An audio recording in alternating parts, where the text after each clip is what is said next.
Tomato kurma எப்படி செய்யலாம்னு பார்க்கலாமா? 5 தக்காளி, 1 பச்சை மிளகாய், புளி போட்டு அரைச்சி வச்சுக்கோங்க. இன்னொரு ஜாரில் தேங்காய், முந்திரி, ஜீரகம், சோம்பு, பச்சை மிளகாய் போட்டு அரைச்சி வச்சுக்கோங்க. ஒரு குக்கரில் எண்ணெய், பிரியாணி ஸ்பைசஸ்லாம் போட்டுக்கோங்க.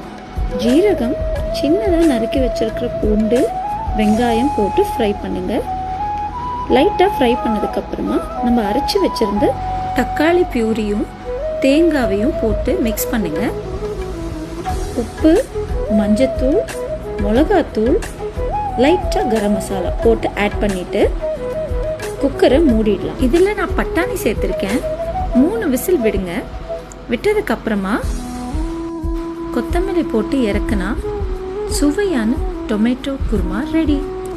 சாதத்துக்கு நீங்கள் பிசைஞ்சு சாப்பிட்டீங்கன்னா அப்பளத்தோட பிரமாதமாக இருக்கும். ட்ரை பண்ணி பாருங்கள். டடா!